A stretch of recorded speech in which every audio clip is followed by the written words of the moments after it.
Hey y'all, thank y'all for joining the show tonight. I've got a great guest coming up for you guys. I'm really excited about this. I got Mary Fabian. She is the founder of the Pennsylvania Bigfoot Project, and I'm really happy to have her on the show. She has her own group. She is a researcher, she is a mother, she's a wife. Um, Mary is so many different things. She's had plenty of encounters and stuff on her channel. I'm gonna let her like basically come on and do a better introduction of herself. Um, I met Mary through another podcast that I was on. I think I was actually listening to a podcast and I met Mary in the comments on that podcast, and we kind of been friends and kind of chatting back and forth since then. And so I'm really excited to have her on the show tonight. She's going to come on and she's going to share some of the knowledge that she has with Bigfoot and cryptids and give us her thoughts and her beliefs on that. And Barb, if you would let everybody know in our group chat that we're live now. And Barb, if you wouldn't mind, if you can copy the link to our live tonight from my YouTube channel for this particular live, share that in your group and share that in the other groups as well. And just let them know we're getting ready to go live. It's almost 7 o'clock. Um, so I just want to thank you guys for being out there in the chat right now. Um, I'm going to bring Mary on here in just a few minutes, but I want to thank each and every one of you. Dennis Keith, if you're still out there, Dennis Keith Mooney, thank you for showing up. Barb, thank you for showing up tonight. And I'm waiting for some of the rest of the people to get in here, but I know people will kind of filter in and join the live as we go.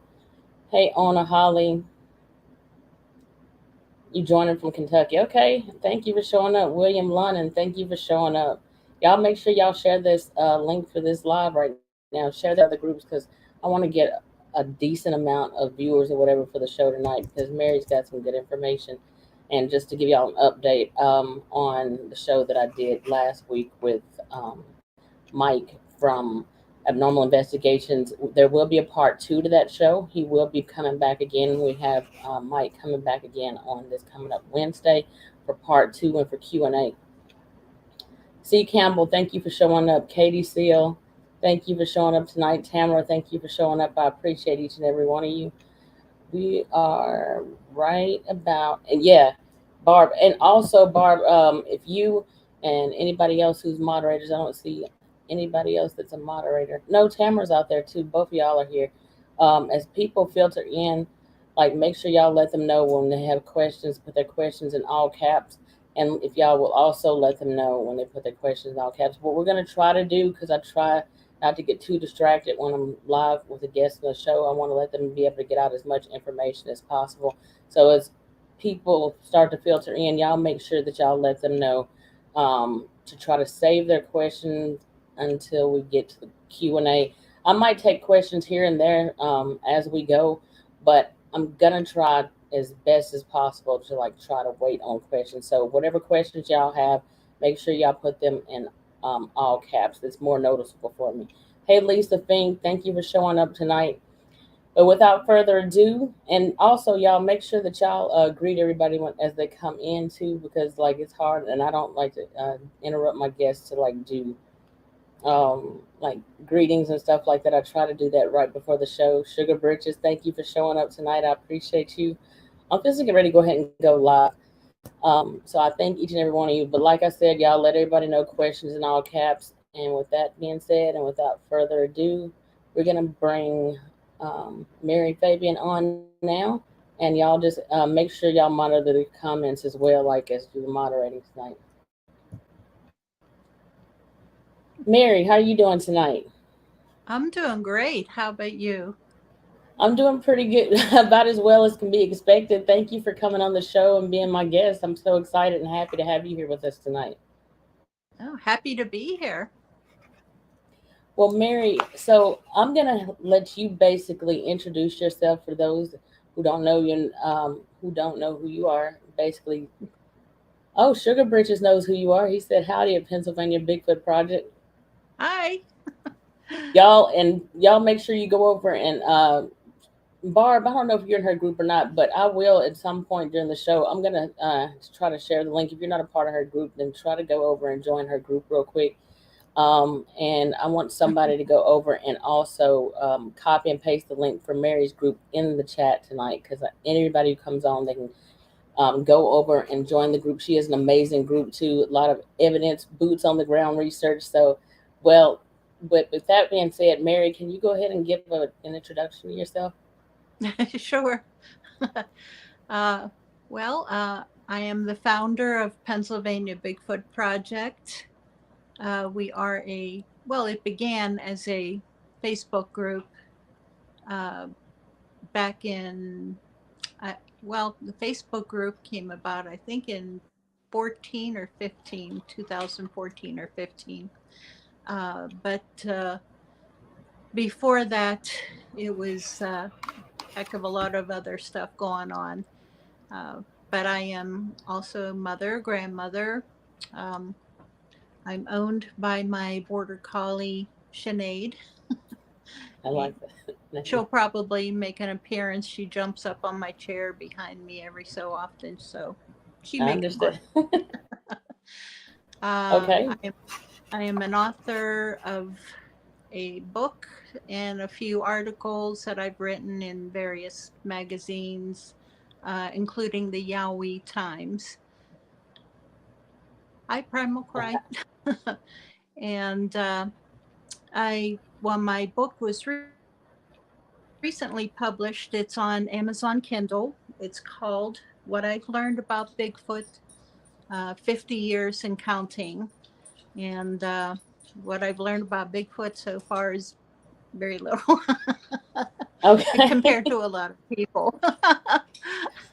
Well, No, you've got it's well, you've got plenty of experience because you've actually seen them. I mean, there's a lot of researchers yeah, out there, and some of the researchers haven't had, like, I guess, as frequent of some of us. I don't know, Mary, and I'm gonna ask what you think about this, but some of us have had more sightings and encounters with these cryptids than others. Do you feel like that they frequent certain people? I mean, do you think that they tune into certain people, or they yeah. choose to show themselves to certain people more so than others for a particular reason? Or do you think we have a gift, the reason why sometimes they show themselves over why we can see them and others can't? Uh, I don't know. There's a couple different ways that can be looked at. Uh, it's possible that certain people can be tagged in some way. There we go. There's I Sinead. see. Hey, Sinead. Oh my goodness, she's so pretty. And because I did dig into that a little bit. Uh, Infrasound, which Bigfoot will use, that is it's possible that your DNA is slightly altered by the effects of infrasound. That's possible. Or it's also possible that, just at least in my case, uh, your eye, your brain, you get trained as to how to look for them, how to recognize them whenever you do see them. Um, Hmm. Whenever a deer hunter, they're looking for horizontal lines in the vertical lines of a forest, whereas with Bigfoot, they're also vertical, but most most of the time they're vertical, um, and they're moving in a different manner, uh, and their shape, their general shape. You come to recognize, things like that. Um, so either could be possible. Now, how did you get into? And I'm gonna go back to that question. I'm like making little questions like on my notebook as I go because I don't want to cut you off because I want to jump straight into it.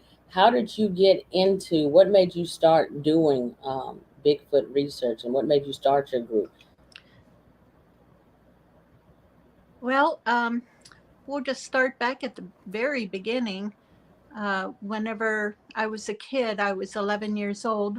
I had my very first sighting. This was in Allegheny County in Pennsylvania. At that time, it was all, I lived on a 100-acre farm. It was all farmland around us. And I would go out hiking, all over the property and out in the woods behind. And, just by myself most of the time. There was a gas line at the back of the property, and I would hike along that. And sometimes I would just explore the woods off of that gas line, or else I'd take that as a shortcut to visit with a friend. And so I was hiking along the gas line, and Western Pennsylvania, it's hills and hollers, hills and hollers. Okay. I was coming down the hill, and across from me, there was woods on the right and a field on the left. And out of the woods on the right, a Bigfoot came walking out of the woods, crossed the gas line trail, and he stopped and just looked at me. He did Yes. nothing threatening, didn't growl, made no sound. I couldn't smell anything. He just looked at me for a few seconds, and then he turned and went on his way. And to me, 11-year-old kid, now this was before the Patterson Gimlin film. So I had no idea what it was that I had seen. Were you by yourself out there at 11 Yes. years old? You sound. What were you do? I mean, you were out there, so like, what did you think when you first saw it? And then, can you give us a description of what it looked like? What happened during that encounter? How did you feel in that moment? Can you go into that? Sure. Well, facial features really struck me, and I think that's what stuck in my mind and why I remembered him, all these years, is that he looked or resembled a Neanderthal. What you would picture, in the movies, Mm-hmm. as a Neanderthal. And he was completely covered with hair, black hair. And at first I thought, why is this man wearing a fur coat in the middle of the summer? That was my thought. I didn't feel afraid or anything. It was just more puzzlement, okay, why is this guy wearing a fur coat? um, but no, How he tall he did. was it? Pretty tall? To an 11-year-old kid, yeah, Oh he was yeah. tall. 50 some years later, I wouldn't be able to give you an estimation on the height. Honestly, I couldn't. Um, Okay. just What that he color? was big. He Okay. had like a husky build, and so he was very bulky and hair covered, and it only lasted a few seconds, and then he walked on. Okay. But again, it stuck in my mind, as something unusual and out of place because of his Neanderthal features. And it really didn't click into place as to what it was that I had seen until decades later, whenever I was looking into Bigfoot after a few other encounters that I had. Did you feel fear at that time? And then after that encounter, after it walked away, did you go back and tell your parents about it, or did they? And if you did, what did they say about it? Did you talk to them about that at all? Uh, I don't recall exactly, but I do recall talking to my dad at some point in time and him telling me about the wild man. And that's all I don't remember him saying anything in particular. I don't remember details as to what he told me, but I do remember the term wild man. He and I would go for walks all the time out in the woods, and we would talk, and he would tell me about all different things. He believed in the paranormal. He had seen UFOs. He had seen ghosts. The farmhouse we lived in was haunted. So it was Oh my weird life. goodness. All right. Well, without further ado, I'm gonna let you go straight into it. Any of the encounters that you want to share with us, or any information that you want to share, just go right into it, and I will ask questions and go into like whatever else I want to discuss as far as your sightings and encounters and experiences as you go along. All right. It's my second sighting and encounters didn't happen until decades later. I had remarried and moved north, um, let me see, about 40 miles north into Beaver County, Pennsylvania. And my husband and I, well, this was in 2004. My husband already owned a home, and so I moved into his home, and activity started up immediately right there at the house. Something would beat on the side of the house. I would hear this strange garbled speech, which I recognized later. I'd seen, heard recorded as the Sierra sounds, the samurai chatter. That is It was the terrifying. yeah. First, I thought it was a ghost. Just something going. I know exactly what you sound, what you're Yeah. talking about. I heard that, and when I heard that, I was like, it gave me goosebumps on my skin. I was like, this is terrifying, and it's like real loud, growly, Yep. almost. I don't hate to say it, but it's almost somewhat. I guess if you're used to, not used to, but like what you've heard in movies, like almost somewhat demonic sounding. It's a really fast, garbled speech. It is, yeah. It sounds like they have marbles in their mouth and they're talking real fast around the marbles and growling at the same time. And uh, It does. yeah, at the time I was in bed, the first time it happened, and it came on the wall, you know, from the outside of the house, right behind my head. So apparently it heard me snoring or something or whatever,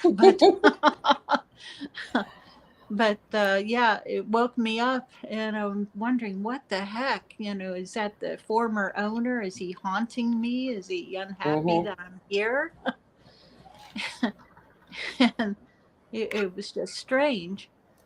And but the activity continued. It would go on maybe every 2 to 3 weeks. It would return. It would whack the wall. Uh, if I happened to be in the bedroom, it would whack that wall. If I was out in the family room, um, sometimes he would whack the wall, but most of the time, no. He would come up and peek in the window.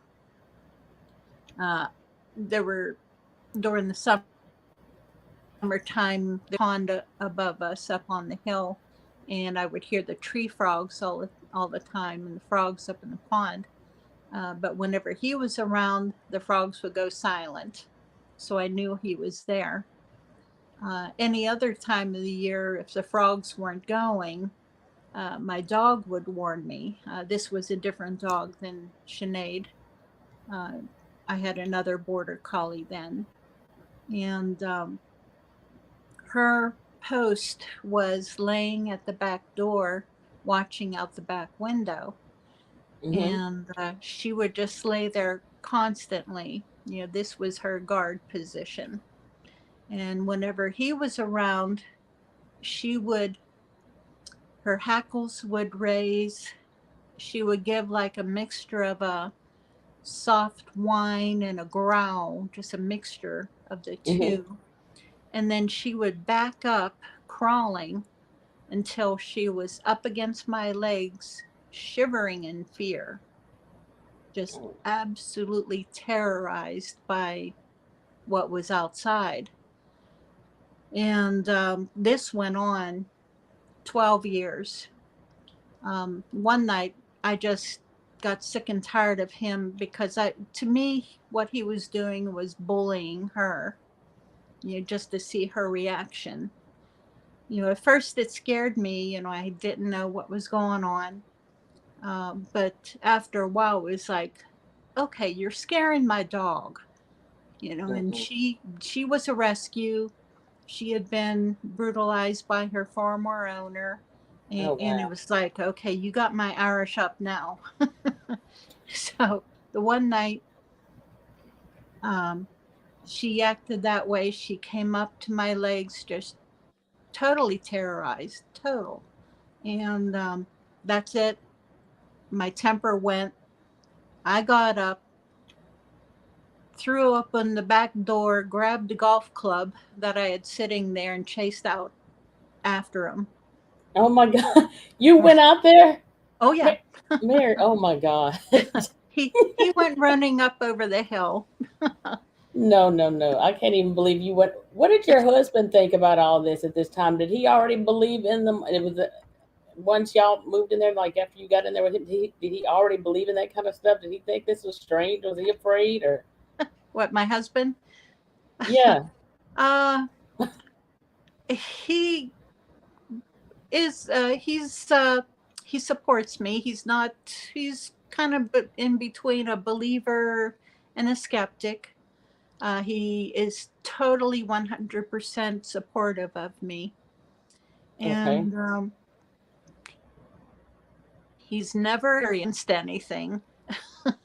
All the time that this was going on, he was either working or asleep, because it would be, most of the time around 12:30 at night, right around that time of night. So he wouldn't be he wouldn't have been awake for it. Did he ever hear the slapping on the house and stuff like that? No, Nothing ever woke him up. Nothing ever nope, approached him. nope. And that's the kind of stuff I'm talking about. It's like some of these things are just for us because, I mean, I know my ex husband, he never went out into the woods with me when I would go out. He was never there at a time when I had my sightings. He'd be hunting Uh, during hunting season. My sightings, for those of you listening to the chat right now that are new and haven't, I have never seen Bigfoot. My sightings and encounters were a dog man. But a lot of the times, our families, like, even though they know that we're credible and we're of sound mind and body, they still don't believe it. And sometimes they think we're crazy. That was my experience. And so my family and stuff like that, they're to the point where they're like, you just need to shut all that down. You need to get more into um, God again. I'm like, do you not understand that there's still some tie? For me, I believe that there's still a tie there. yeah, Whether God created these creatures or whether they were spawn of the Nephilim or whatever they are, there's still something for those of us who get into this, who've had sightings and encounters. There's an urge or wanting for deeper knowledge to try to understand why are they even here in the first place. yeah. And that's just how I feel about it. But keep going, Mary, because I'm enjoying this. This is great. My ink pen actually went out. Mary, keep talking. I'm just gonna grab my ink pen out of this drawer. I want you to keep telling them, keep going with this. I'm just gonna grab that. Y'all, this is awesome. Write y'all's questions down. Get a notebook like me because I don't want y'all to miss out on anything Mary has to share. uh, yeah. Well, to me, what he was doing to my dog, that was the actions of a bully. And bullies are always cowards. So I figured that he would run away anyway. And if not, well, hey, I'm a child of God. If God wants me to go home to him with by getting ripped apart by a Bigfoot, well, hey, it is what it is. Well, you know what, Mary? I feel like some of us, like for whatever reason, there's people who can go out there. We some of us like for the ones who go out in the woods on a more regular basis. I think that they're gonna probably be more. You will have like mixed encounters. I think some will have the at times, even though most I'm gonna say all of my encounters were the dog men were. I can't say they were positive. They never did anything. They just watched from a distance. But I just feel like that sometimes Yeah. they can see certain things in certain people. Were there ever times when you were out there when you felt fear, when you were terrified, or anything like that? Did you Oh feel yeah. something different from them that let you know or made you feel like that this is not a natural, regular, ordinary animal? Oh yeah. Yeah. There's been times whenever I would be on a investigation or something else, and I'd be hiking, and all of a sudden I would hit a wall of where all of a sudden it just fear and terror would hit me, and I would just feel the word danger and stop. And at that point, I was like, okay, Mm-hmm. apparently this is your territory. I respect you. This is yours. I'll turn around and I'll walk away. And many times that would happen, even whenever I would get rocks and tree limbs thrown at me, it's like, okay, your territory. I'll turn around and I'll walk away. Did you Um, ever get bluff charged at all? oh yeah, oh yeah, And yeah. when you did you see them at that time? Because sometimes No, people say they'll hear them, but they won't see yeah, them. yeah. We heard them, didn't see them. We were on an investigation. Um, this was up in northern Pennsylvania near railroad tracks, and I stayed at base camp with a lady who was very disabled. She couldn't walk. She stayed in her vehicle. So I stayed next to her just to keep her calm and so on, make sure she was okay. And everybody else went off hiking. We had a mixed group of men and women, on the crew. And while I was standing there, I could hear movement on the hillside across uh, on the other side of the railroad tracks. And it was just something moving back and forth and getting very upset, with me being there. And so I called on the walkies to someone else, and I said, I need someone else here because I need another pair of eyes. I was afraid that whatever it was, and there would be more than one no matter what, that something would come crawling up behind. And while the one was making noise in front of me, I was afraid that something would come up behind. And so a couple guys came in and the movement stopped. It was completely silent. But as soon as the guys walked off, the movement started up again. Then another female came in, and the movement, the noise just kept up. As long as there were women there, they kept the noise up. But whenever a guy would Mm. come into base, just total silence. And,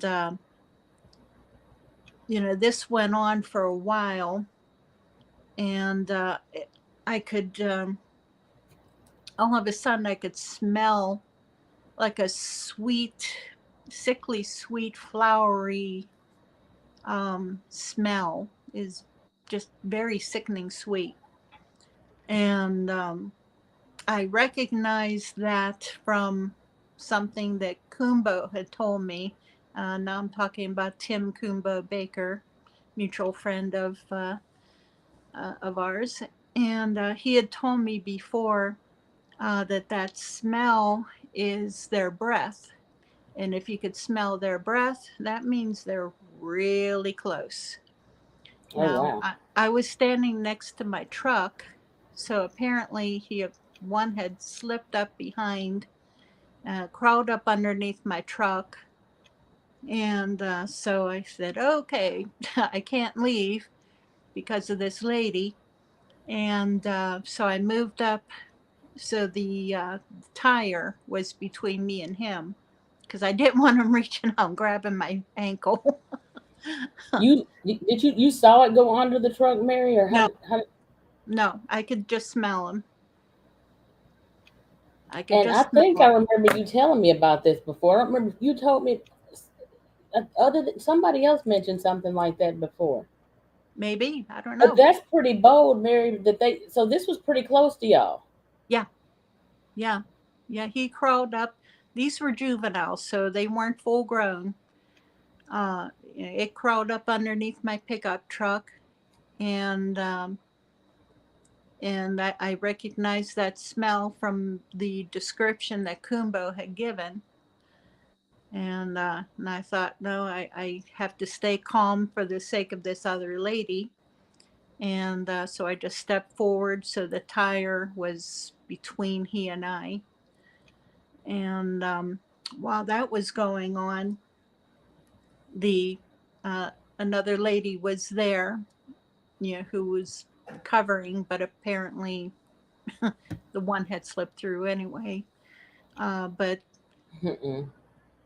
the movement continued on the hillside across from us, and all of a sudden it stopped, and all I heard was the sound of something rushing down the hill. It sounded like an elephant, just breaking through the trees and the foliage, just rushing straight towards us. And I'm just standing there in shock, thinking, what the heck? And it stopped just short of coming through to the clearing, and couldn't see anything. All we heard was him rushing down the hill at us, and that was just total. I was in shock, just Was the shocked from it.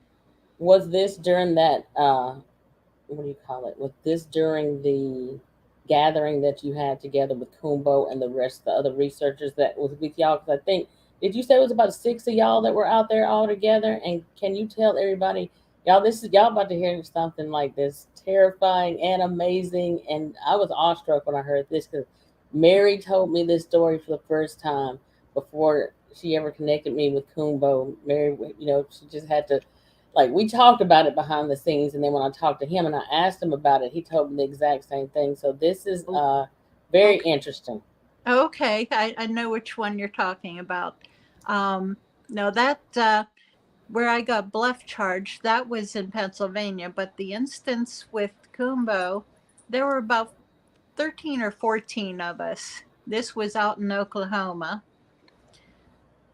We were in an area that they nicknamed Purgatory, Mm. and apparently it's a very well-known area for Bigfoot. There may have been some paranormal activity there. I really don't know. But there were 14 of us and 7 pickup trucks. Uh, and this was right around maybe 11 o'clock at night or so. So it was pitch black. And I was standing near Kumbo, but also I needed to stay near his truck because my sister was in there.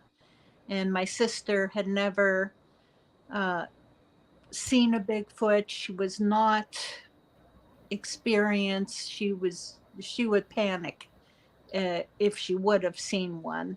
Um, and so I needed to be there to protect her.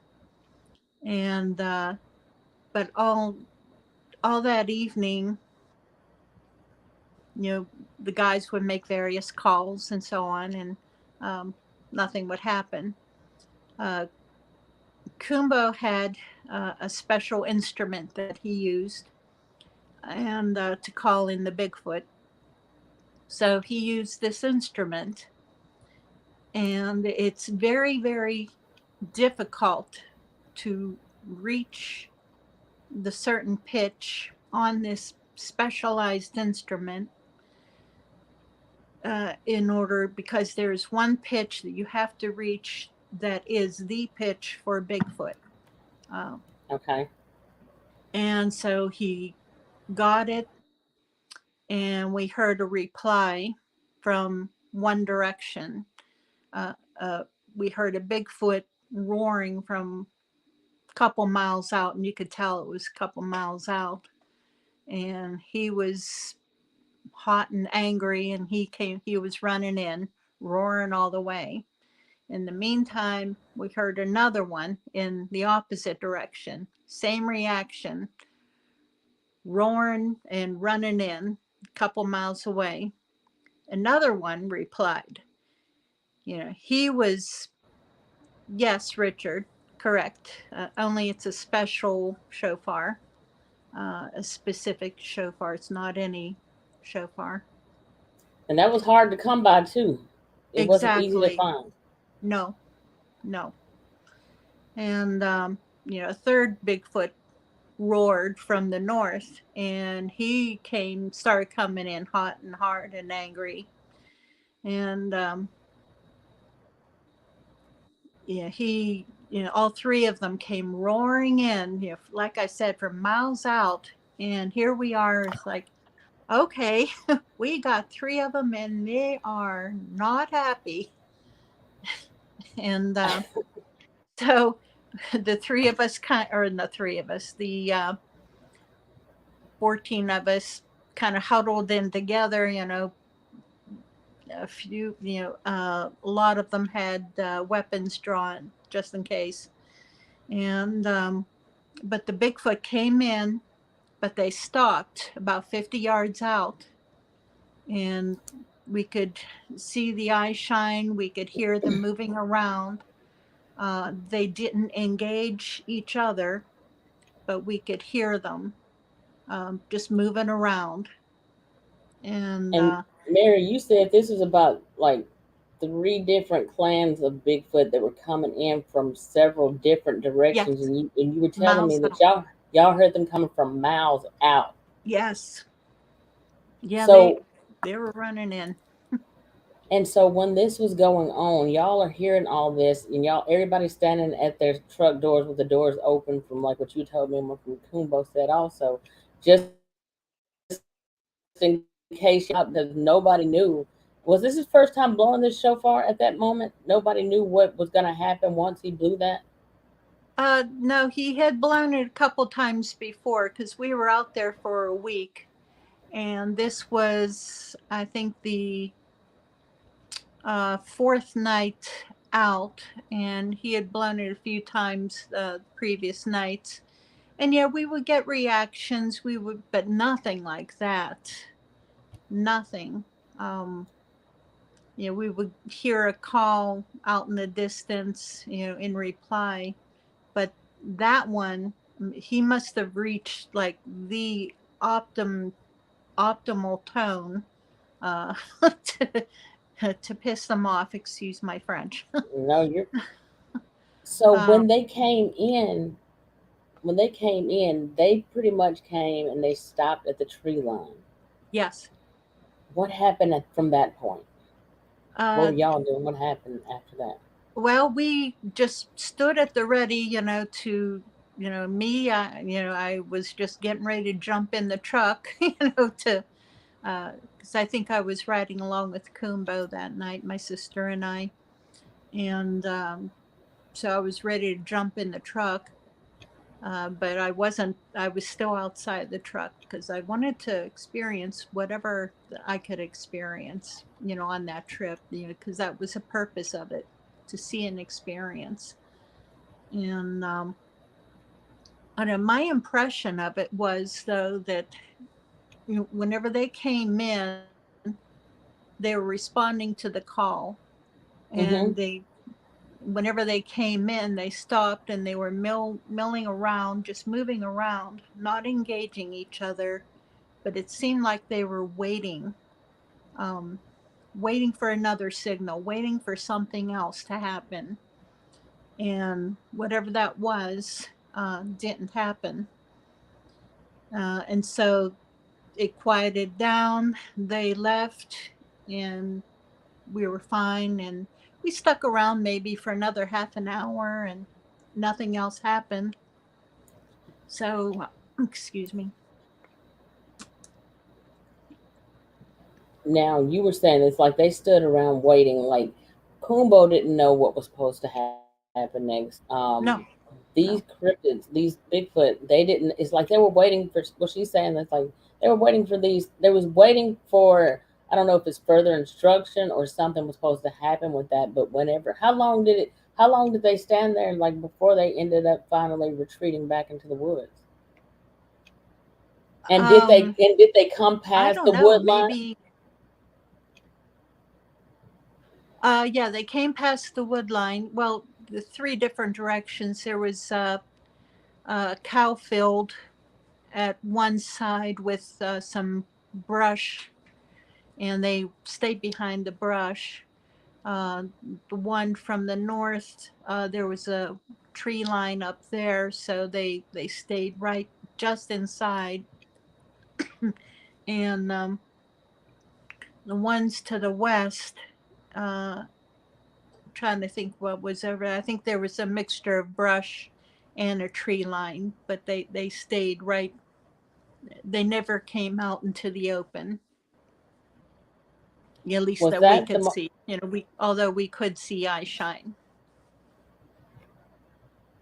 how did you feel about that night? Were you afraid after that? And did you did that change the way you felt about research after that? Did that make you feel like okay, there's something to this? Did that make you, if you ever had any thoughts before, did it make you feel in that moment that these creatures are a spiritual type of creature or being? What did it make you feel about that? Did you ever feel like they were just flesh and blood? How did you feel about this?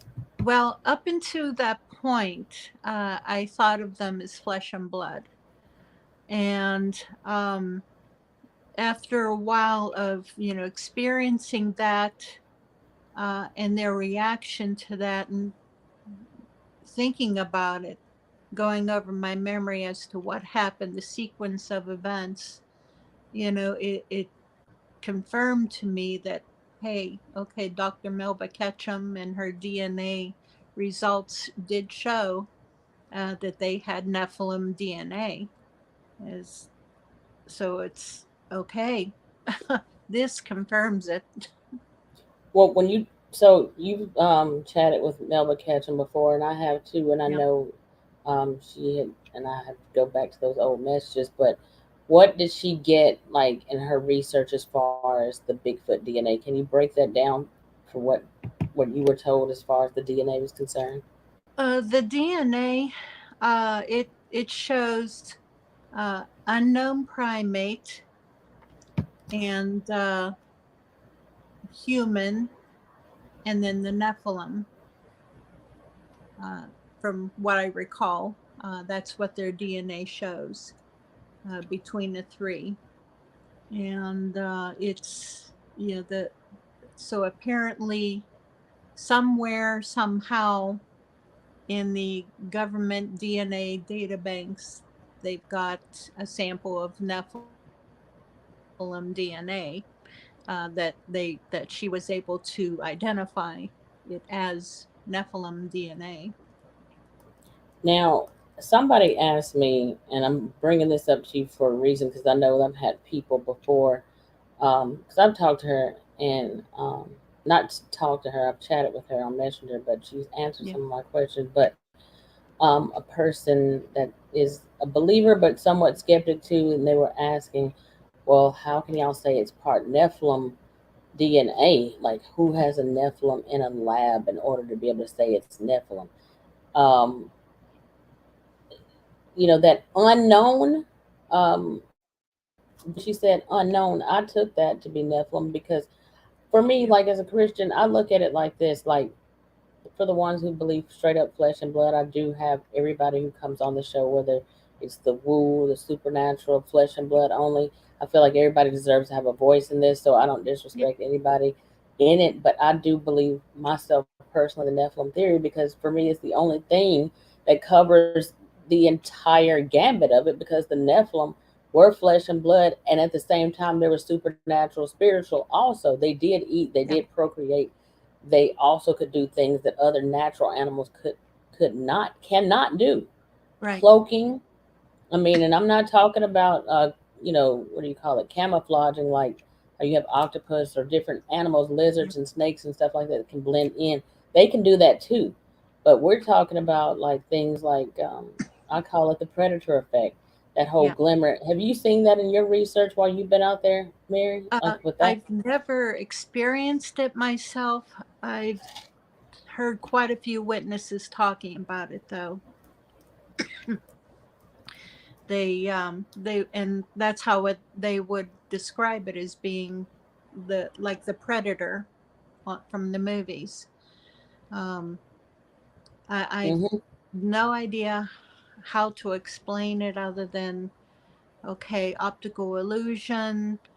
Uh, Even though I know that they are part Nephilim, my mind automatically goes to science, and that's where I will always fall back to is science.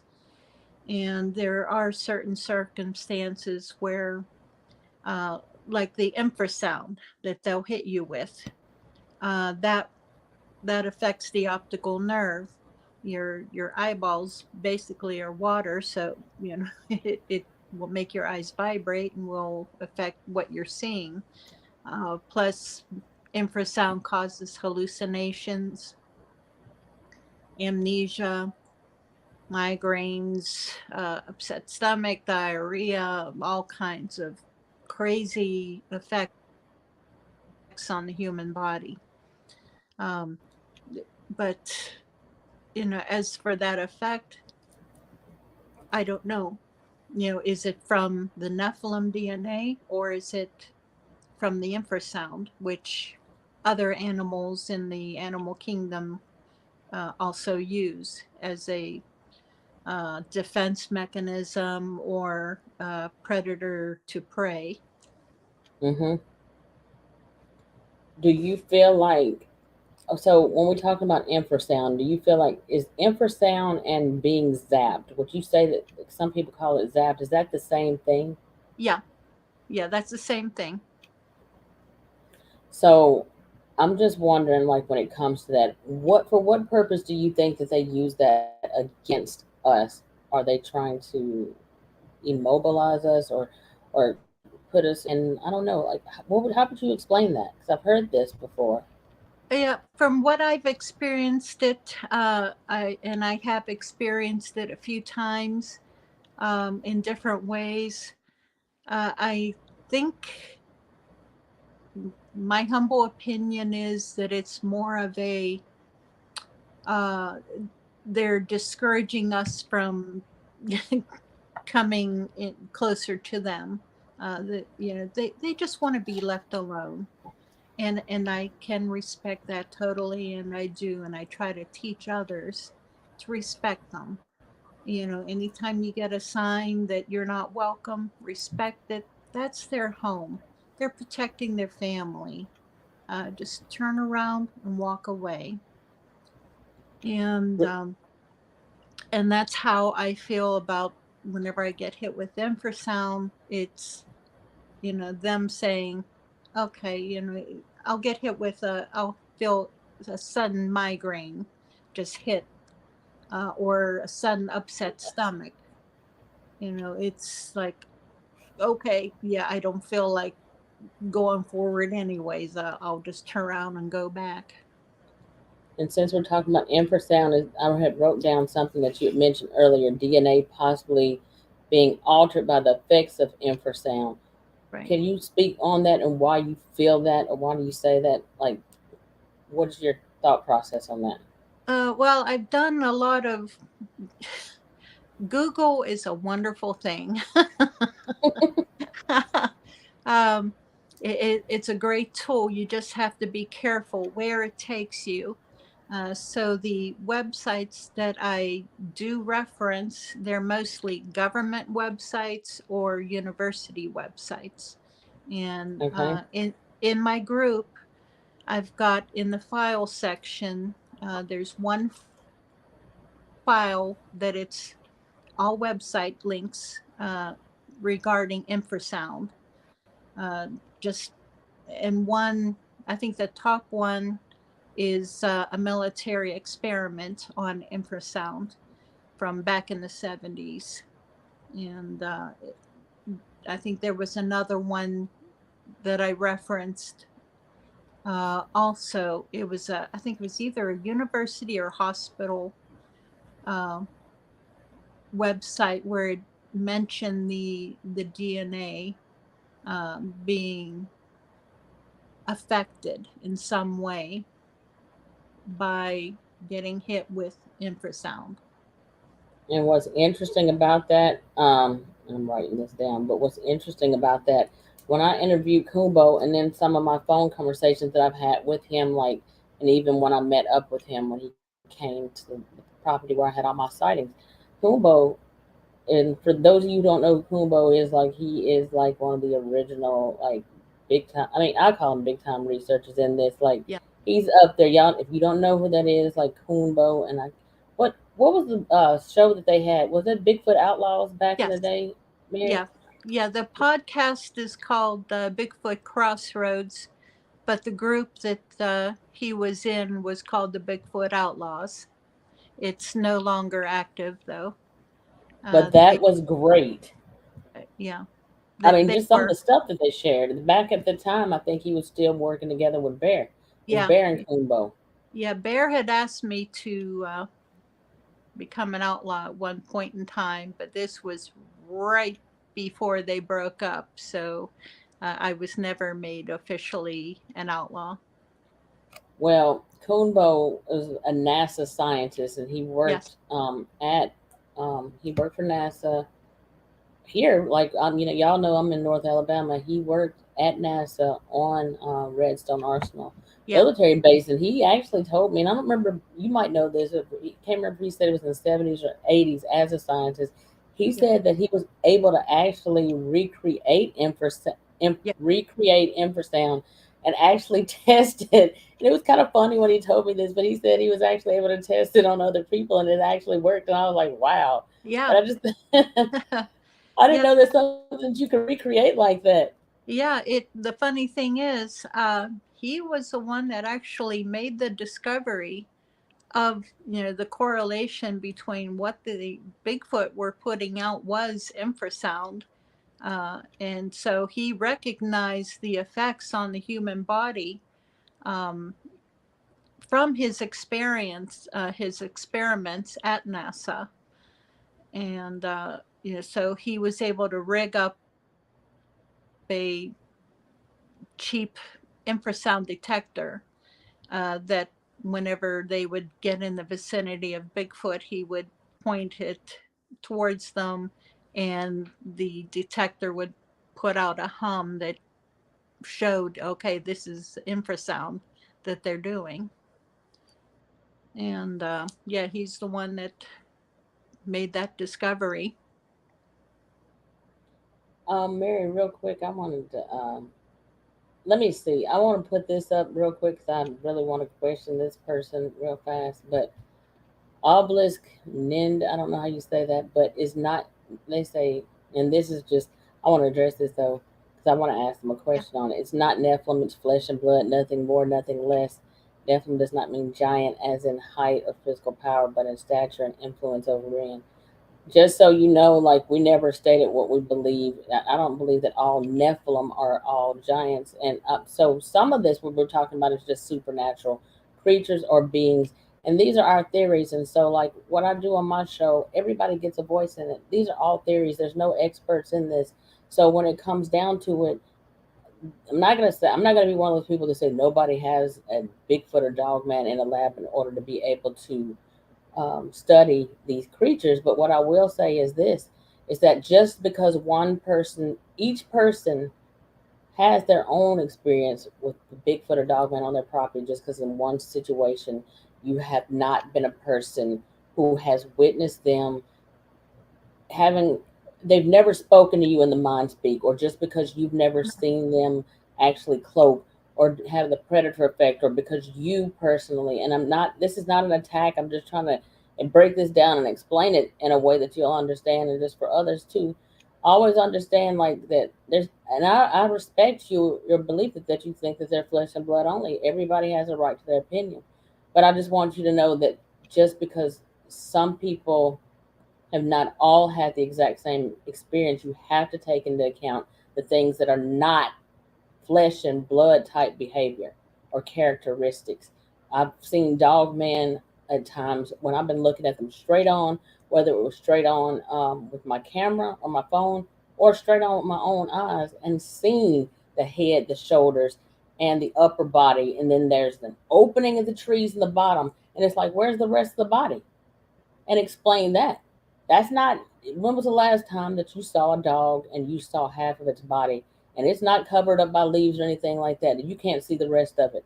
When was the last time that you saw a dog, a wolf, or an ape standing before you? And I don't mean you turned away and you looked off and then when you looked back it was gone. I mean you were looking at it the whole time, and it either manifested before your eyes and came into view, and then just as easily like disappeared from view.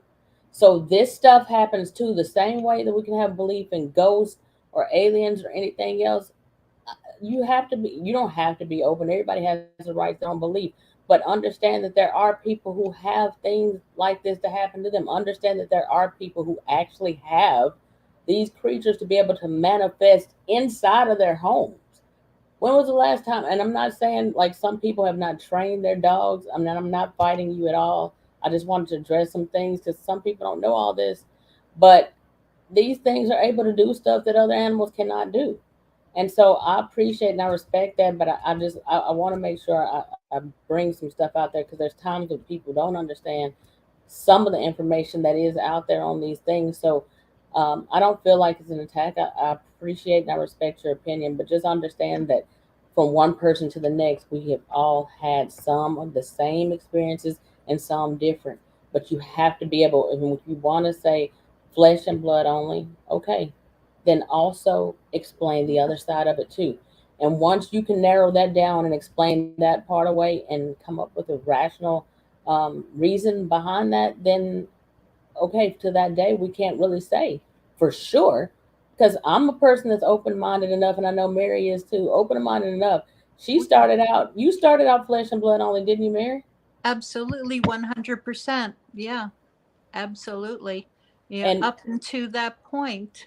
mm-hmm, And even now, I don't completely um, put everything into the supernatural or woo realm.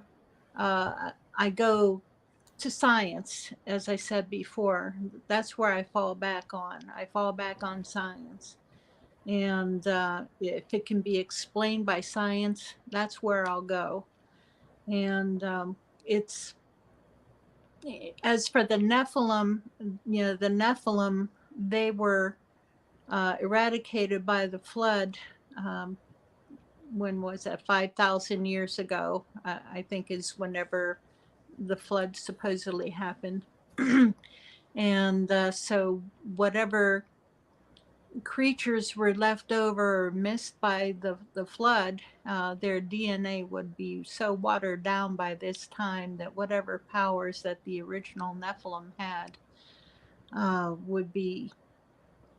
Uh, and I'm just talking out of my head right now. It's um, you know mm-hmm, their powers just may be okay, incidental, because the ones that I have seen, uh, they've done stupid things, or just run off. They've never twinkled or disappeared in a fog, mm-hmm. or yeah. And I respect that. Obelisk. I'm sorry if I'm not pronouncing your name correctly, but it's, hey, this is all opinion. We're all still learning. We don't know. I Absolutely. don't know 100%. You know, like I said, I may have been experiencing this, and I've seen five.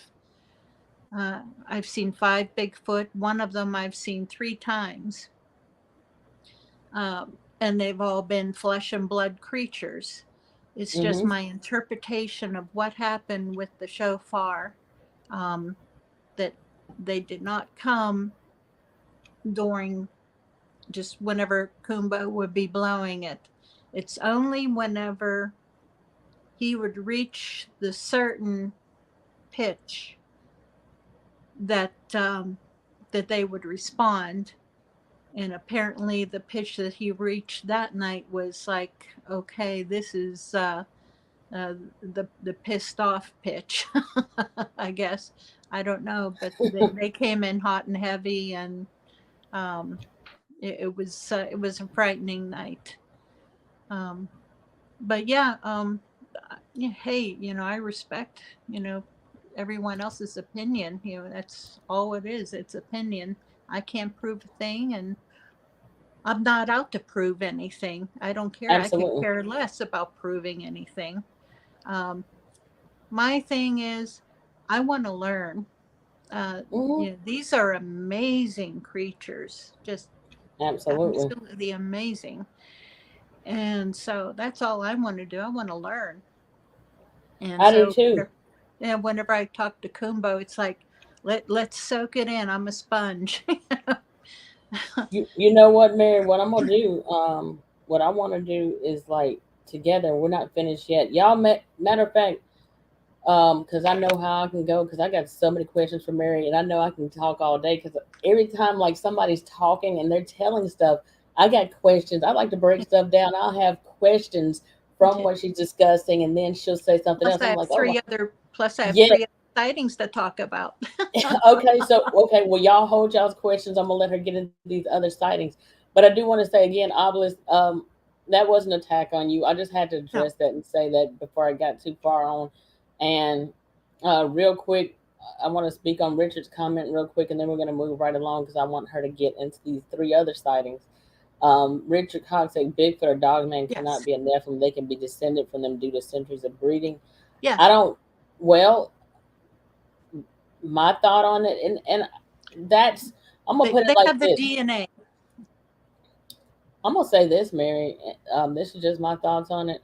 Yeah. Now, the Bible does say in some scriptures, depending on what, not scriptures, but some Bible versions where you're looking at the Hebrew Bible, the old what King James version, or some of those Orthodox Jewish Bibles and stuff like that.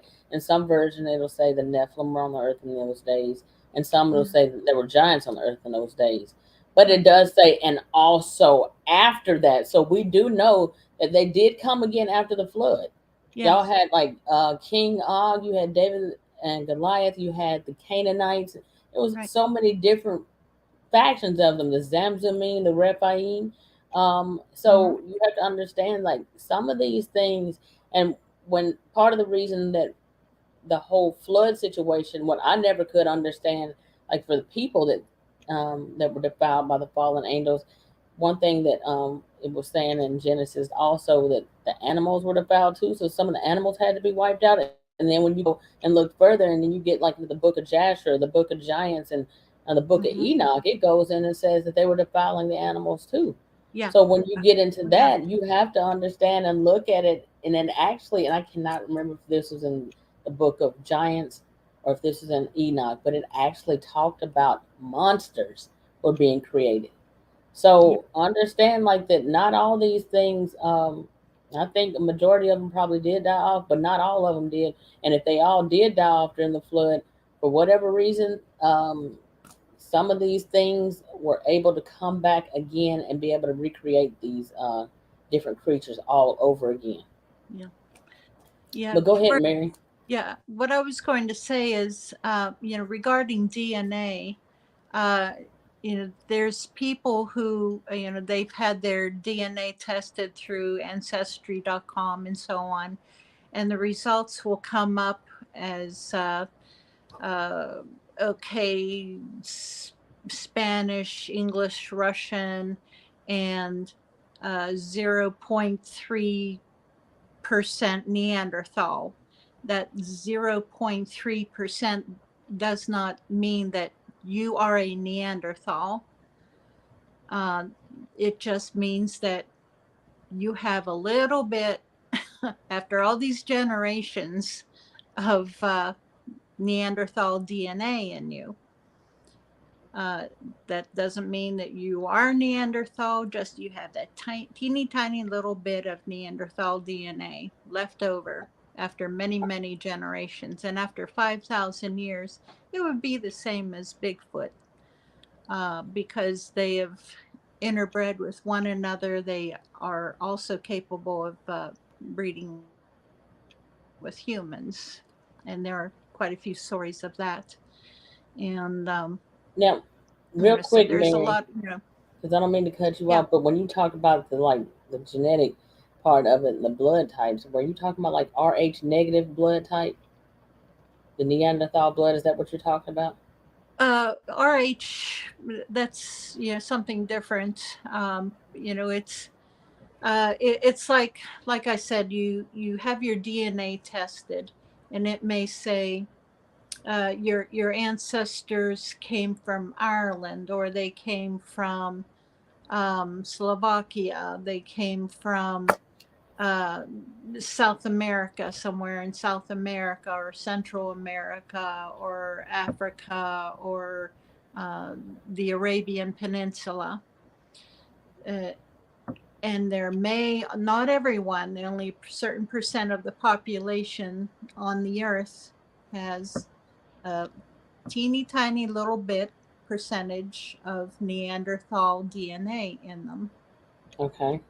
And but again, that does not mean that you can identify yourself as Neanderthal. It just means that way back in your ancestry, thousands of years ago, a Neanderthal mated with whatever, um, with one of your ancestors, way back when, thousands of years ago. And that would be the same, with the Nephilim and Mm-hmm. whatever they mated with to make the Bigfoot. Um, Absolutely. and again, like you So, said, and one last there's thing. some experiments or something going on with other animals. There were some atrocities, and this is all in the book of Enoch. And I do highly suggest that people read that. It's a little hard to get through sometimes, but it's worth it, well worth it. And it explains almost all of it when you look at it, because it's been a few times, Yeah. Mary. And after I say this to Mary, y'all, I'm gonna let her share these other sightings that she's had. But like a guest on like Mary that's got a lot of experiences, that's why sometimes it gets to a point like I gotta have them back for 2 or 3 shows because they've got so many experiences and it gets so deep. Like I could go on forever. Like I've chopped it up with Mary before. It gets really deep when you get into this. Yeah. But there's one thing I want to say, Mary, is that, and I use this scripture a lot. Well, let me say this real quick. On the comment, another comment that was made before about, not in this chat right now, but I was talking to somebody one time and they were like, well, they can't be part fallen angel because angels don't eat. But then if you take that and you go back, for those of you who non believers or Christianity, whatever, then this don't apply to y'all. Y'all can just throw this out. But for those of you that are Christians, then remember in the book of, I can't remember this, in the book of Job. It wasn't in the book of Job, but it was Lot. When Lot, I guess in Sodom and Gomorrah, the angels that came there, they actually sat down and had a meal with Lot and his family. Those are I think supernatural beings. that was in Genesis, I think. Uh, Okay, well, they Lot. actually sat down and had a meal. Like those were angels, and those were angels of Yes. God, but they actually sat down and ate human food. So, what he said, like angels, when they are in heaven, do not eat. Now, an angel or a fallen angel is on earth. That's a whole different story. Then I guess because of this, like I could say, okay, well, I guess the food of the angels will be manna in heaven, but they're not. But here on earth, I guess they can eat earthly food. And apparently, if they're here on earth, they can also have sex with humans and other things as well. Because They're not in heaven. In heaven, I'm assuming they have another supernatural, spiritual body. They can be spirit and they can be spirit here, and they can Mhm. do other. It's just it. I know it's crazy and it doesn't make any sense. We're not our human brains can't wrap around it. God didn't give us that No, type of ability to even comprehend this. no. I'm not even going to sit up here and pretend, but I'm not going to hold Mary up. Mary, if you want, go right into your other encounters.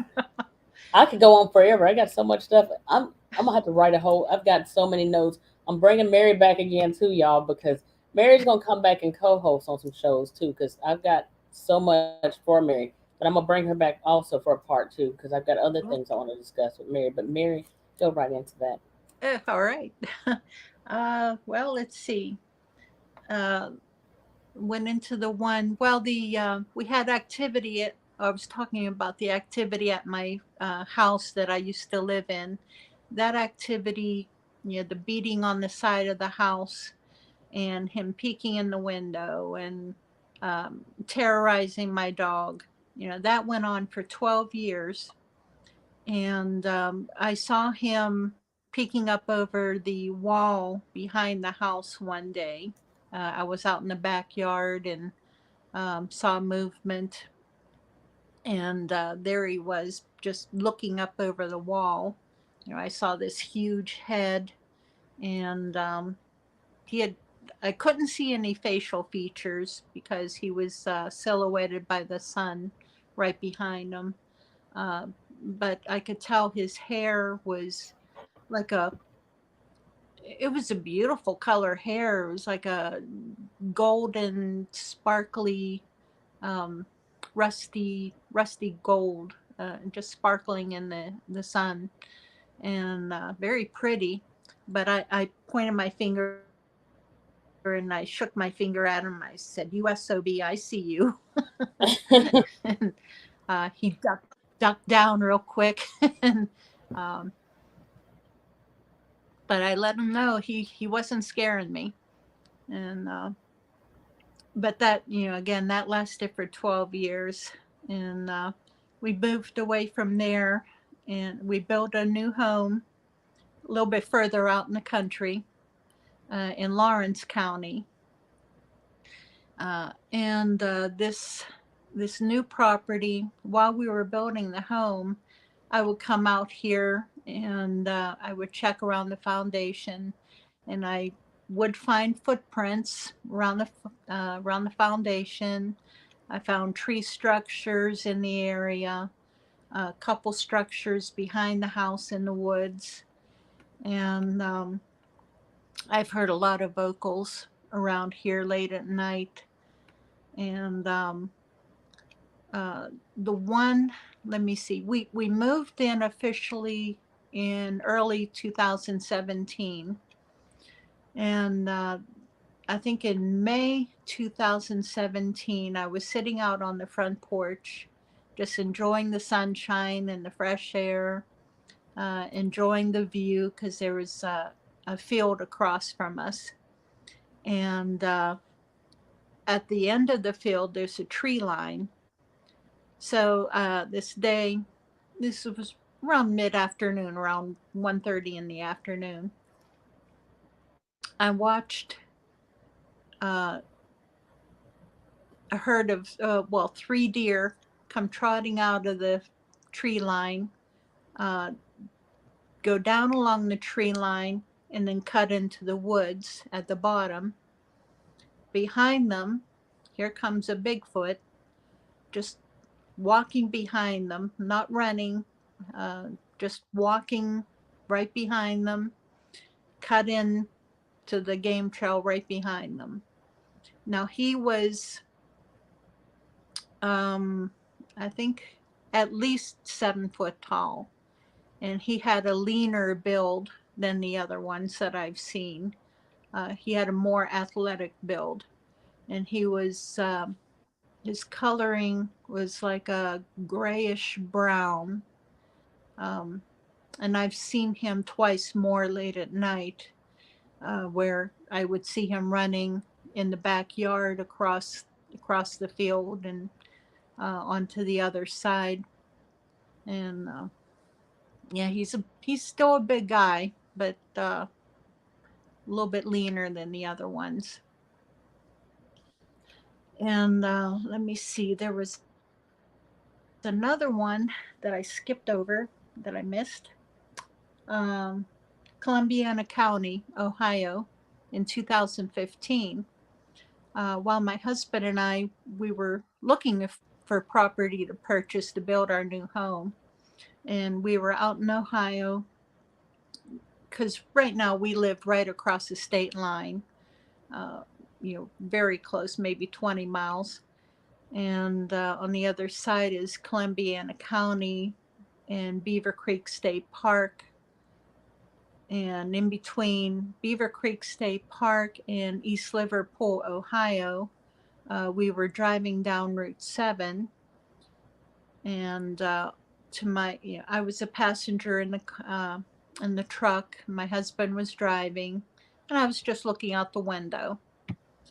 And there was just woods, right along the road. And we were traveling about 45 miles an hour or so. And thank you, Sugar Britches. Yeah, thank you so much. And you got fans out there tonight too, Mary. Mary gonna be back, y'all. Mary's gonna be back. And Mary, let me tell Yeah. them this real quick. Yep. Mary's sharing one of her last encounters with us, but we're at 116. We'll stop it when we get to the 2 hour point. So y'all go ahead and get y'all's questions ready Yeah. now. Let me pull that back up again. Y'all get y'all's questions ready now for Mary, and make sure when you put your questions, put them in all caps because it's easier and more noticeable to me. And yeah, y'all did share. Thank y'all for group here in the chat. But Mary, continue. You can go ahead and continue. Okay. Yeah, I was just looking at the woods, just, really not looking, but we passed a country lane, just a dirt road lane going into the woods. And as we passed this dirt lane, I saw a Bigfoot step out of a game trail and cross partway over the dirt lane. And then we passed by. But I saw the movement of his arm and his leg as he walked. And boy, this one was huge. He was coal black and just monstrously huge. Mm-mm. We went down the road maybe about a mile, and I told my husband, I said, I didn't tell him I had seen anything. All I said was, can we turn around, please, and go back? I think I saw something. So, he turned around and drove back, and I told him where to pull over. And we just sat there, and I'm looking at this dirt lane, and there was nothing there. And so I'm thinking, okay, it wasn't a deer, it wasn't a tree, it wasn't a bear. It was way too big to be a bear. And it, plus it moved and it's not there anymore, so it wasn't a tree stump, it wasn't a rock. It was a Bigfoot, and like I said, he was, I don't know, he had to have been at least 10 foot tall. He was just, like I said, huge, monstrously huge. um, but I returned back to that area a few months later to do a little bit more investigation into it, to check the area out. And apparently, in between that time, bulldozers had come through, completely bulldozed down the area. There was a tall chain link fence up, no signs as to what was behind, or what company it was that had blocked everything off, but it was completely changed.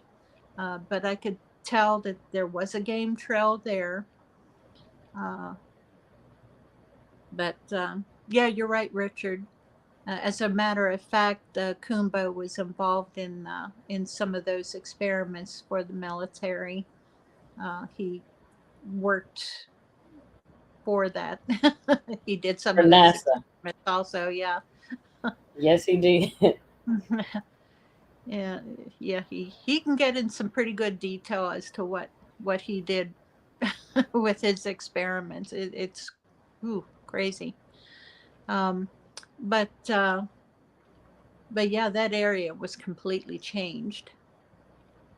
And let's see, my last sighting was right after that trip to Oklahoma.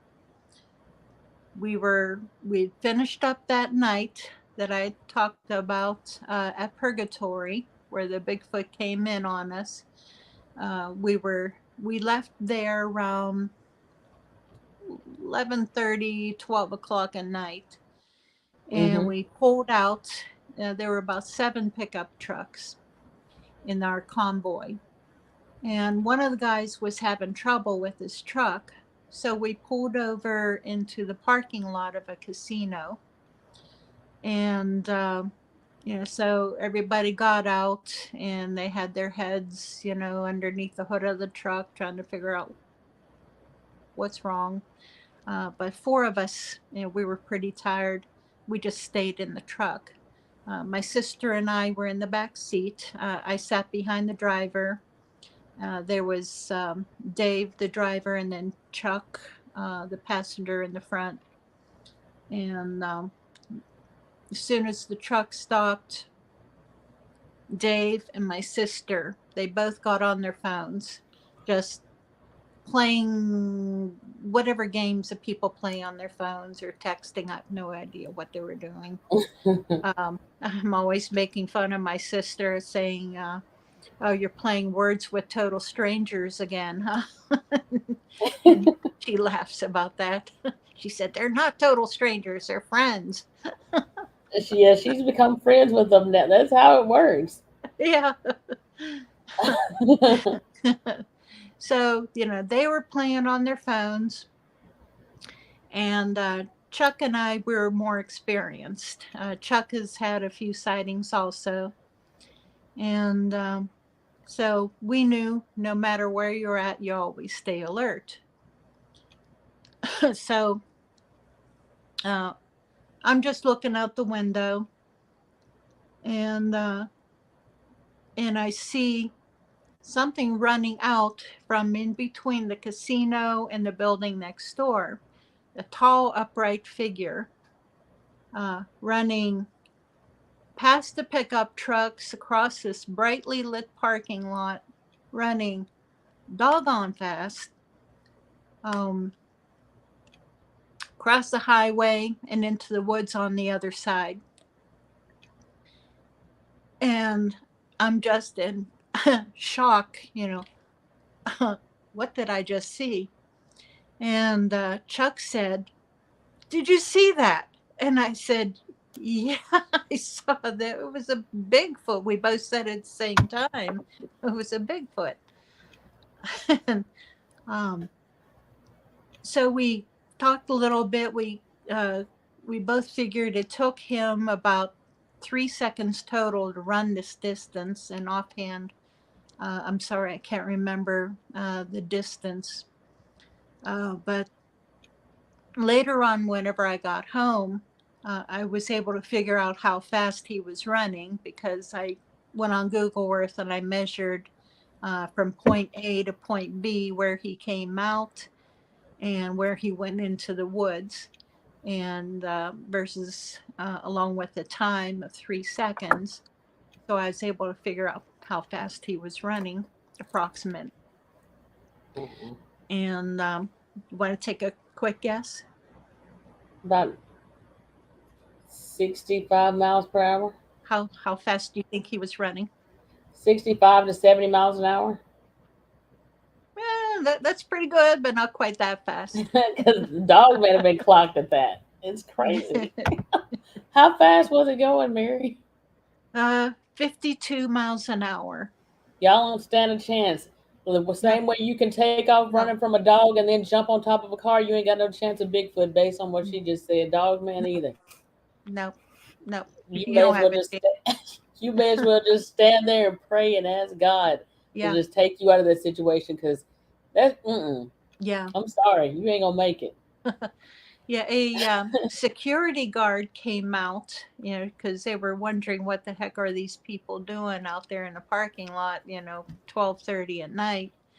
And so I was talking with her, and I said, well, I know you have to have security cameras covering your parking area. And she said, yep.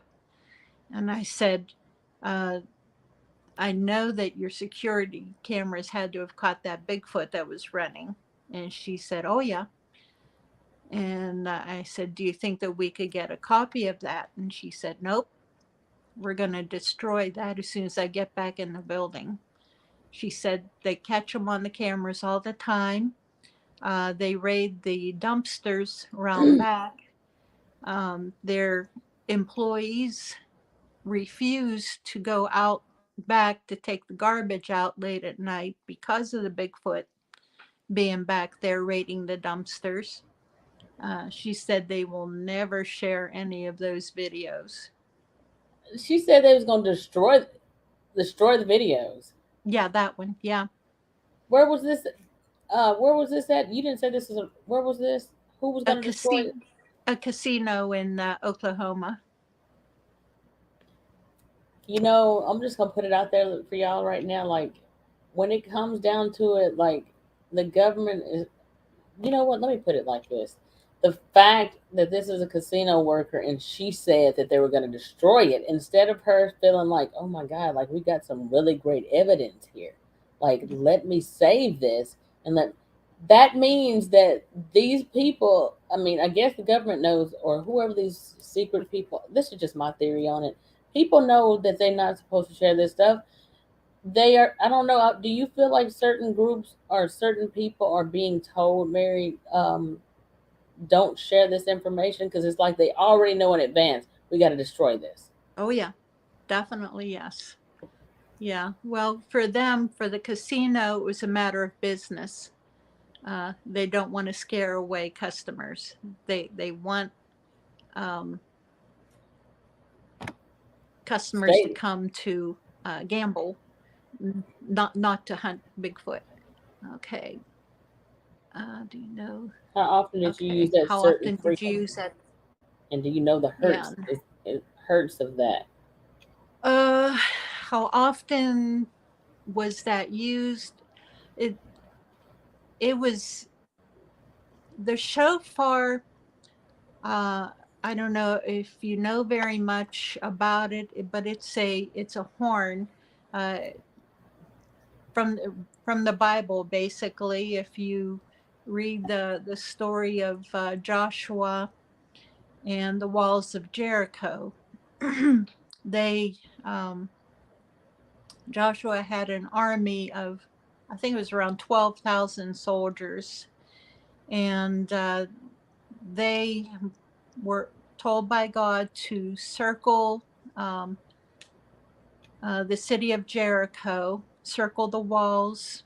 I can't remember how many times, and for the priests to blow the shofar constantly every time they would march around the walls, and eventually the walls of Jericho came tumbling down uh, Hmm.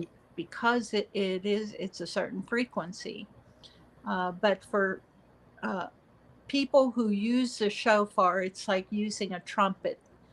To have that total control over to reach a certain pitch, it takes years of practice and a certain lung power. And he was not able to reach that certain pitch, not very often. And as to what hurts, offhand, I don't know, and I unfortunately wouldn't tell anyways, because that's not something I'm at liberty to say. But again, I wouldn't be able to tell you what hurts. Just that it was within our range of hearing. Okay. Did my children have experiences as well? What about my grandkids? My children, no, they never had any experiences. Mm-hmm. They During those years, I was just a normal housewife living in a small town, and housewife and mother, busy with Right. that stuff. It wasn't until after I divorced and remarried and moved in with Lou that um, that other activity started. But my grandchildren, whenever they would come to visit Lou and I at the other house, during that time, it was uh, after that Not Finding Bigfoot TV show was on. And stupidly, I would watch that, and I would get the grandkids, and get a stick, and we'd beat on the trees, and we'd howl, and I'd say, hit the tree and go woo. and, um, and it was, strangely enough, one time only, um, we got a tree knock in reply, just a single knock. And, I heard that, and it was like, oh, this is something that we shouldn't be doing. I always wondered what those tree knocks were for. And uh, Communication. I wondered about that. Is that like Morse code somewhat? Yeah, it's all communication, like warning, or, go away, stay away, or I'm here. Um, I don't know. It's all communication. Okay, Richard says, I'm a yet unpublished cryptid story writer. Is there a way to publish without them squeezing you for thousands up front? Yes. Go through Amazon, KDP. They'll take a certain percentage, but it's worth it because your audience is worldwide with Amazon. Get on that Amazon, and look it up. K is in kite, D is in David, P is in Paul. Amazon KDP, and uh, you can watch some YouTube videos. They're very, very helpful on getting through that KDP process because it's complicated. Right now, I only have the Kindle version out. I am working on the paperback version. That one is I'm having problems with the format and getting the KDP website to accept it. It's just not downloading. So, okay. Darkwood says, have you seen a third eyelid or eye shield with the cryptids you experienced?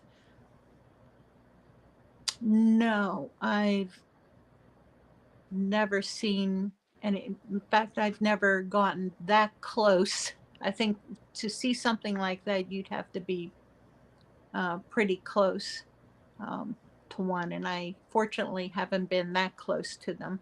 I think that the closest um, that I've been to one where I could see it uh, would be maybe the very first one that I saw, and he was maybe 50 feet from me. And so, no, I wouldn't have been able to see any, I wouldn't have been able to count his eyelids or anything like that. Okay, DEA agents routinely have their surveillance videos scrubbed of Bigfoot footage. Yeah. I've heard from quite a few credible people about agents coming and threatening people not to share their sites. As a matter of fact, one night, and I cannot say 100% that this was government agents, but whenever I lived at the other house, one night I heard vocals. There was one Bigfoot. He was pretty close to the house, and he was uh, going whoop, whoop. And there was maybe about 100 feet in between my house and the house next door. So he was in between both houses. After the whooping ended, um, a vehicle, and this was around 12:30 at night, a vehicle pulled into my neighbor's driveway. It was a dark vehicle, I think a dark SUV. And a man and a woman got out, walked up to my neighbor's door, and rang the doorbell.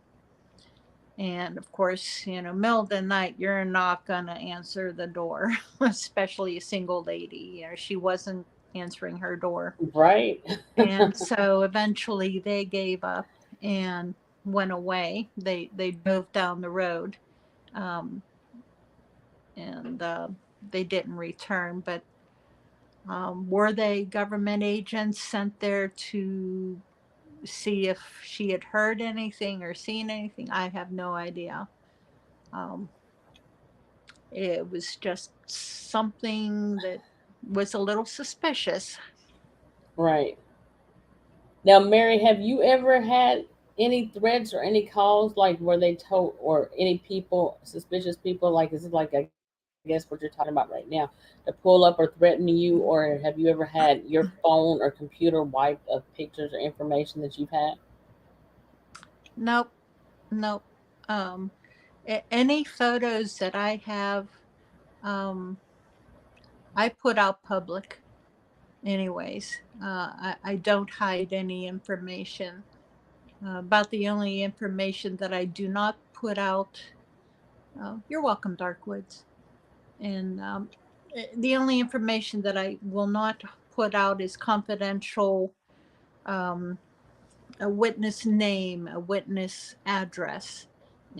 I'm retired from the medical field, so it's, I treat it the same way as, HIPAA, privacy information. It's, I keep everything like that confidential.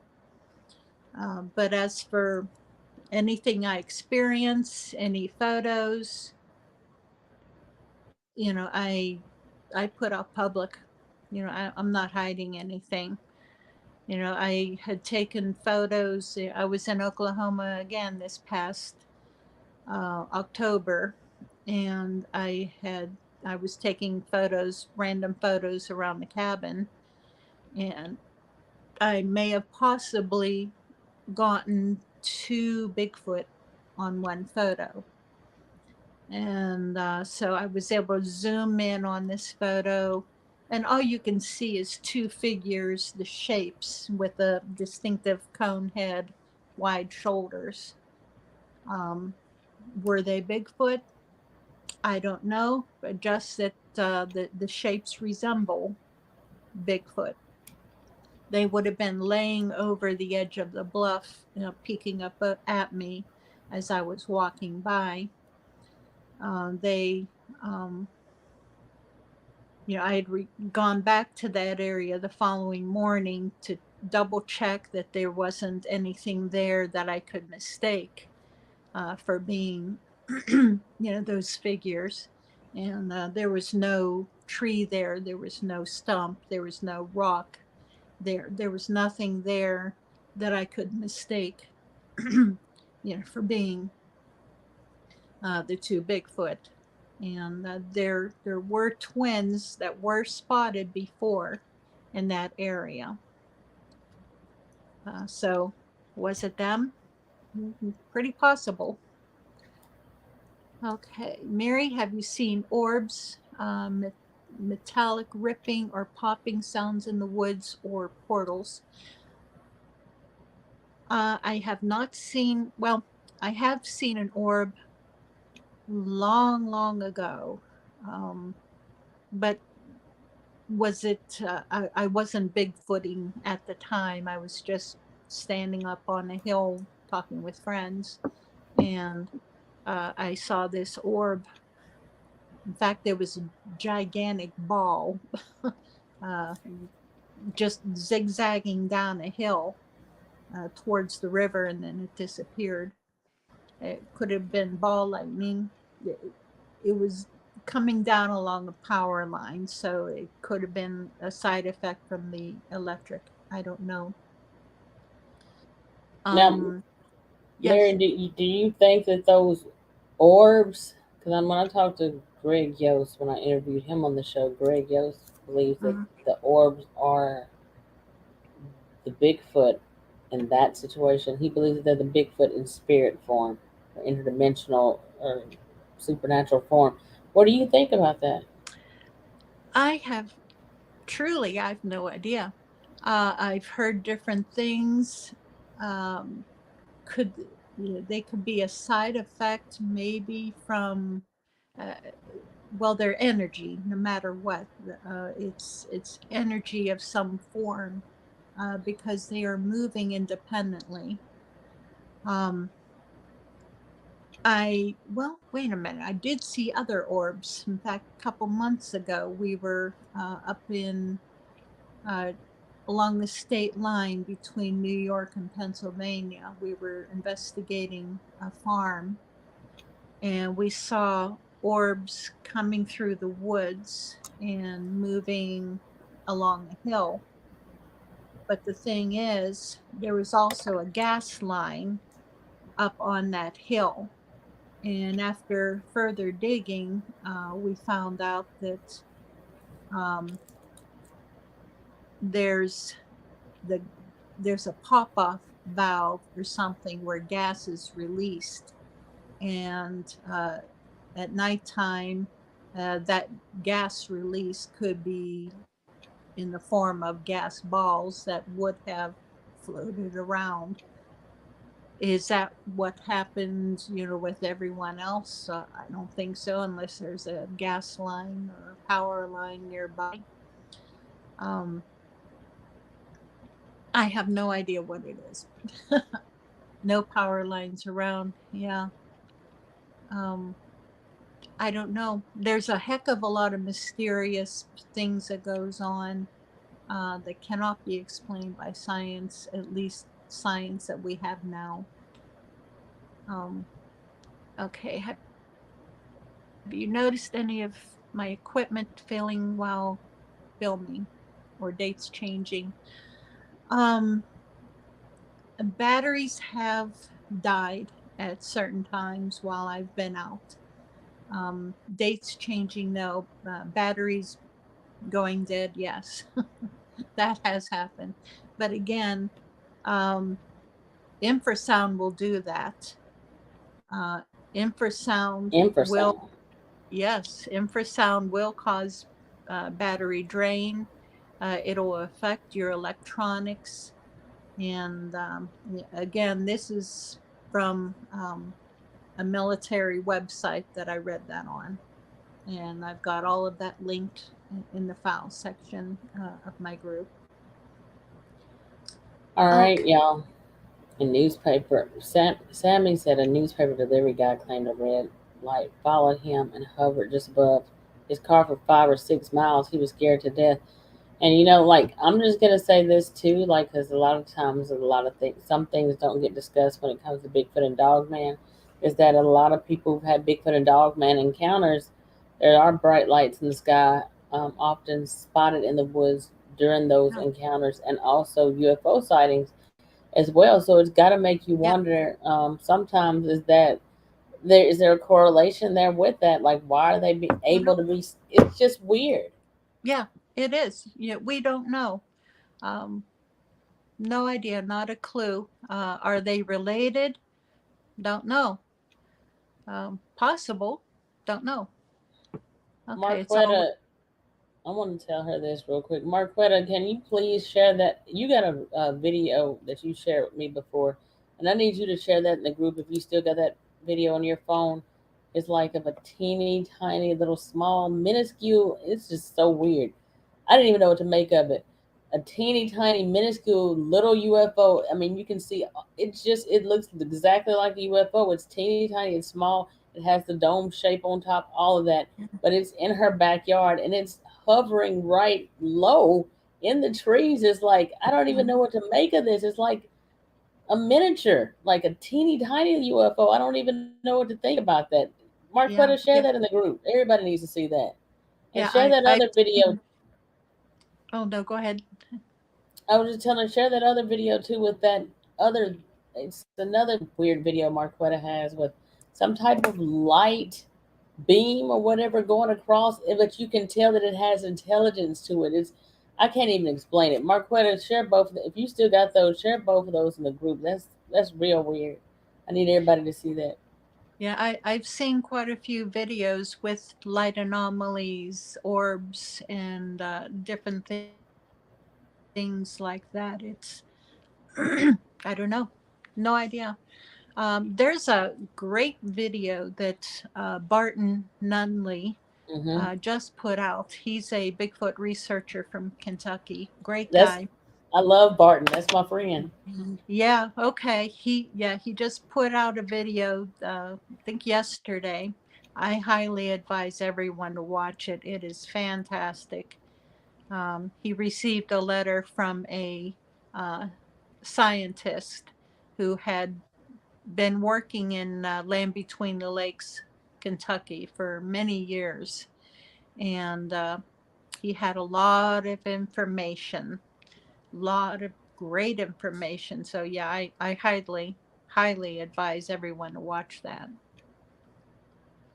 Absolutely. Y'all, I'm so excited. Mary was so awesome tonight. Like, y'all, I'm excited. Mary's going to be back again because there's a couple of things. We're getting ready to work on some projects together. I got some ideas in mind. I'm going to discuss those with Mary. She's going to come back. She's going to co host some. And what I want to do also, I want to have Mary back on. And y'all know when I did the show with Kumbo, Kumbo lives in an area. Mary knows this. Kumbo lives in an area. It's the reception is not the best. He lives in a heavily wooded. I guess it's a heavily wooded area. I never did Yeah. make it out there because I was scared he was gonna blow that horn while I was out there. I was like, nope, Kumbo, I'm not coming out here because ain't no telling that I didn't want him to blow it because he told me the story when he blew it at his house that time. You know that Yes. story, Mary? Oh yeah. Oh yeah. Yeah, he made You the know that mistake. thing. Yeah, he made the mistake of using it to call in the dogs. And he was also calling in Bigfoot. Mm-mm. Yeah, they were coming up on his porch and everything, and no, no, no good. So he stopped doing that. Yeah, like it was looking at the in the window at him and his wife, and he told me about that, and I was like, because that at that moment was what let him know, okay, I don't need to do this again. That's terrifying. Don't come looking in my window. Why do you Yeah. think they slap people's houses, Mary? Oh, it to me it's like teenagers or kids.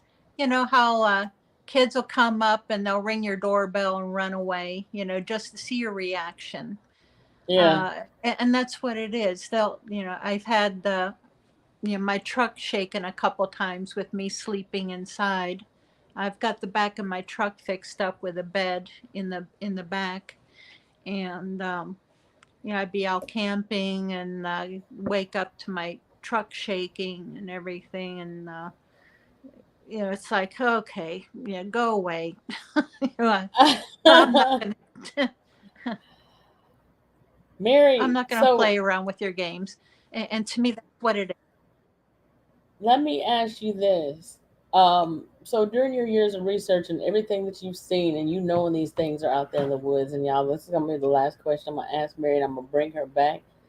But I wanted to ask you this: like you going out there and you've done research, are you? Do you feel comfortable still going? Would you still go out and do a camp out? Do you feel comfortable enough to still go out there? Some people will go out there and camp out in tents overnight after dark. Are you comfortable with that Oh still? yeah, all the time. Yeah, yeah. Hmm. There's one time I you know I was afraid to sleep in my tent at one camp out because a cougar was spotted in the area. So I slept in my truck that night, and I went back to the tent the next morning to break it down, and here's footprints, Bigfoot footprints directly behind my tent. And Absolutely not. I was so mad, that I missed that. So I said, okay, I'm not breaking down the tent. I'm sleeping in the tent tonight just in case he comes back. I can't take it. And see, Mary, Mary, the rest of anybody else, maybe it's just me, but anybody else would be like, you know what? Forget this. Y'all take me to the hotel room and come pick me back up in the morning because Bigfoot and lost his damn mind tonight. Absolutely not. I can't sleep out here for Bigfoot. I'll be terrified. Matter of fact, I'll probably be too scared to come back the next day. I can't believe that didn't scare you. But do No. you feel is there safety in numbers, Mary, going out with a larger group of Yeah. researchers as opposed to like single or solitary? I've done both. And yeah, it's nice having the company and everything. And I think they're more attracted to a larger crowd. They'll come in fairly close and watch whenever you have more people in your group. Um, Whenever I'm by myself, I usually don't have any activity at all, which is a bummer. But I just enjoy the peace and quiet. Yes. I am LMC. I said, mm. Yeah. Because you know what? I could never go out there. Point I wanted to go camping and hiking and all that kind of stuff. Barton and trying to get me to go out. Daryl did and all them. I'm like, you know what? Is y'all gonna be out there after dark? No, because they like we're not taking no weapons out there. None of that. That's not gonna work for me because I need stuff out there just in case. It'll make Hmm. me feel a little bit better. And I'm not saying I'm not an advocate for going out there and shooting and killing dogmen and Bigfoot because if they're not messing with you, don't mess with No. them. I feel like life and death situation and you trying to Yeah. protect your life. Now I also look at it like have common sense too because regardless of what your intentions are as far as Bigfoot or Dogman is concerned, understand that there still are natural predators, like depending on where you live at. Not here in Alabama, but depending on where you live, there are wolves, coyotes, and bears and cougars and stuff. So you still need to have something just in case Hmm. for Yeah. those reasons and people. Yeah. And that's why I carry primarily for the hairless bipeds, aka humans. Um, I carry as protection against them. You never know who you're going to run into, and yeah, the cougar or the bear in the area, they don't bother me. It's more humans, that with Hmm. bad intentions. And Richard Reed, that's not true if you carry a camera. They know what cameras are, they know what guns are, but that's not true in some cases for the people who have had that mind speak thing happen to them. They have been told, don't take that picture. Yeah. And sometimes there's been times when they have been, somebody might have caught like the tail end of a recording and that person was missing, but they caught the tail end of something they couldn't explain on that video. Yeah. So they will, if need be. Sometimes I think that when it comes to attacks, I think sometimes you're just too far into their area. They have families there. You just like a Yeah. bear, a mother bear would protect her den if she's got Uh, cubs there, any animal. So I think that that's sometimes yeah. why people get attacked. What do you think, Mary? Absolutely. That's why I teach respect. Always respect them, respect their territory, respect that is their home. If they are giving you any type of a signal that you're not welcome, respect that. Turn around and walk away. You wouldn't want anyone trespassing into your home, threatening your family. So respect them. And about the cameras, hey, I've caught the twins on my camera, and other people have caught them on it's you're very lucky to be able to catch them, and sometimes it's not very clear. You got the blob squatches, but then the best one out there is the Patterson-Gimlin film, and 100%, yeah, that is real. It's not a hoax. It's not a guy in a suit. That's been debunked numerous times. What Uh, makes you say that with um, surety, Mary? what, the Patterson-Gimlin film? Yeah. Uh, there's been numerous uh, scientists breaking that down, as well as M.K. Davis going frame by frame, breaking it down, uh, the measuring the proportions against human proportions. No, it's not a suit with extensions, arm extensions. They did not have that quality of costume back in the late 60s. If you watch, I think Planet of the Apes um, came out around the same time. And if you watch that, you can see the quality or lack of quality in the costumes. It just, it's not a costume. The effect um, is real. Anunnaki bro said he never heard it debunked, but you said it's on MK Davis channel. Yeah, M.K. Davis, Thinker Thunker, has gone through it a couple times very, very excellently. Um, that's the Thinker Thunker channel. Um, he And did a just Google it great. and type it in on YouTube, or just um, type in Patterson Gimlin film. Like they basically both said it was like real. It's not a hoax. Yeah, They and debunked the okay, theory that it's a hoax. okay, Strange Land. Many people have become known to have formed friendship with certain forest peoples. That I kind of take with a grain of salt, because they, in my experience, and who knows, it just depends on the individual Bigfoot, but they want to be left alone. Um, the ones that I've run into don't want to become friends. Um, but again, it just depends on the individual. It who knows, they're as individual as we are, different personalities.